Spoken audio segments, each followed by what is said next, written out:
This video is going to be about Hebrews chapter 3 and 4, in which I say those two chapters alone prove that in the New Testament, the seventh-day Sabbath is to be kept. And if it is not kept, that person cannot enter into the kingdom of God. Of course, after I show the evidence, I know that people will say that it flies in the face of Romans and Galatians, is what I've heard before. But no, it actually does not fly in the face of Romans and Galatians. That only comes from a wrong foundational teaching about what is meant by the works of the law. When you understand that and get cleared up, you can see how silly it is to believe such a thing and not believe Hebrews chapter 3 and 4. All right, now, to begin with, we will let the cat out of the bag at the very beginning when we go to chapter 4 and verse 9. Now, the word for rest there it says, therefore, there remains a rest to the people of God. But when you look up the original Greek word for rest, it doesn't mean rest. It shouldn't have been translated rest at all. The correct translation of that word rest is sabbatismos, which literally means a keeping of the Sabbath or keeping the Sabbath. That's the literal interpretation of it. Now that should have been used right there in the translations, but they don't use that. They don't use that because if they do, it's going to give some people the idea that they need to keep the Sabbath. Well, that's what God intended it to be used for. Okay, well, now, when you translate it properly, it's supposed to read, therefore, Sabbath keeping remains for the people of God. Now, are there any translations out there that'll translate it that way? One. It's called the Faithful Version translation. It properly translates that word in its correct context correctly, without translating it Sabbath keeping for the people of God. You can't understand the very next verse, which goes verse 10, which says, "For he who enters his rest also ceases from his own labor, as God did from his." You can't properly understand what's being said there if you don't translate Hebrews chapter verse 9 properly. Now, nobody wants to do that. Now, there are about 3 other Bibles that I have found that use a pretty good interpretation of that also. The Aramaic Bible in plain English says, therefore, it remains for the people of God to keep the Sabbath. And I believe the Lamb's translation of the Bible also says the same thing. And I think maybe even one Catholic version, Catholic Domain or something, they also translate it that way. And that should be. Now, why is it important to understand that? Well, in the previous chapter, chapter 3, Paul, or whoever wrote Hebrews, there's somewhat of a controversy about who wrote Hebrews chapter 4, the book of Hebrews.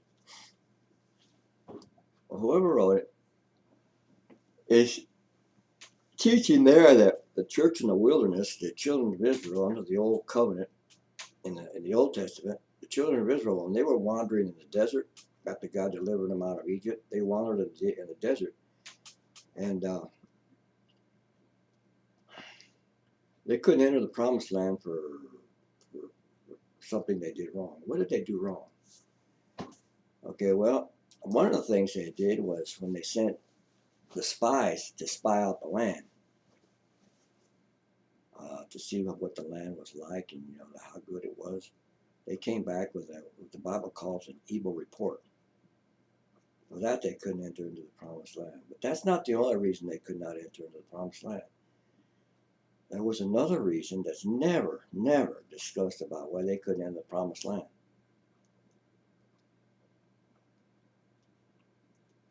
Now, the example I just cited comes from Numbers 14, I believe. But the other reason that the children of Israel could not enter into the promised land is because they were breaking the Sabbath. They broke the Sabbath.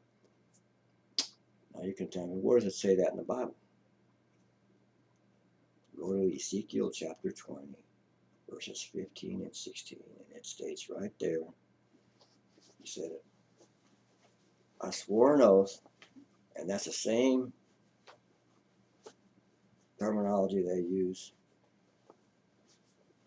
in Hebrews 4. And they would not enter the land that gave them the promised land because they broke my Sabbath, and they polluted my Sabbath with their idolatry. They broke the Sabbath. That's in Ezekiel 20:16. Now, until you translate Hebrews chapter 4, verse 9, within its properly translated, you won't be able to understand that. It has to be translated that way, or you will not be able to understand it. So when you see what the Apostle Paul said, therefore, it remains for the people of God to keep the Sabbath, or therefore Sabbath keeping remains for the people of God. Why? Why does Sabbath keeping? Because he's teaching starting in chapter 3, and he leads all the way, follows all the way through into Hebrews chapter 4, all the way to the end of 4, that the children of Israel could not get into the promised land because they broke the Sabbath. And it's written there, recorded in there for everybody to see. Ezekiel 20, 15, 16. All right. Now, and what Paul is saying, that if Christians today don't keep the Sabbath, they cannot enter into the kingdom of heaven. Where does it say that? You'll fall short of getting into the kingdom of heaven or the kingdom of God. Actually, that's not talking about going to heaven.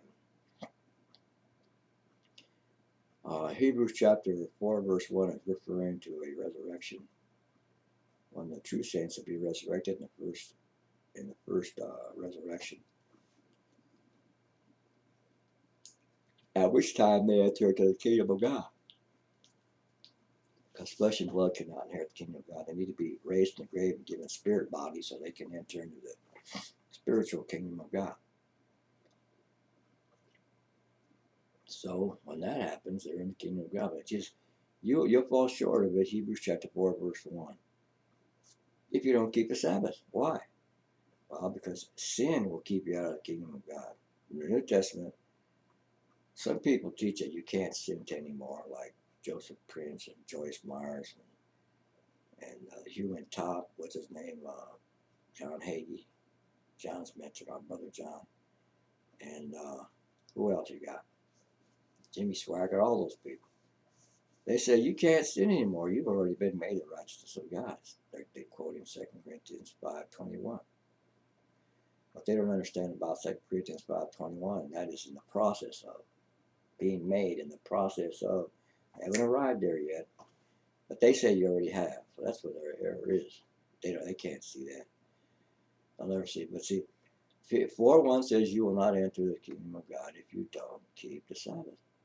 And verse 11 says, therefore let us strive to enter into that rest, so we don't fall by the same example of the Old Testament church in the wilderness. What was the example? The example being given specifically, is Sabbath breaking. I know that. How do I know that? For Hebrews 4, verse 9. Unless you translate that word Sabbatismos correctly, you will not be able to understand anything. It has to be translated correctly, and so far, the translators have gotten away with not translating it properly, so people can't understand. Can't understand it. Who do you think is responsible for that? You guessed it. Okay, so now, all right. Thank you very much for this trial version.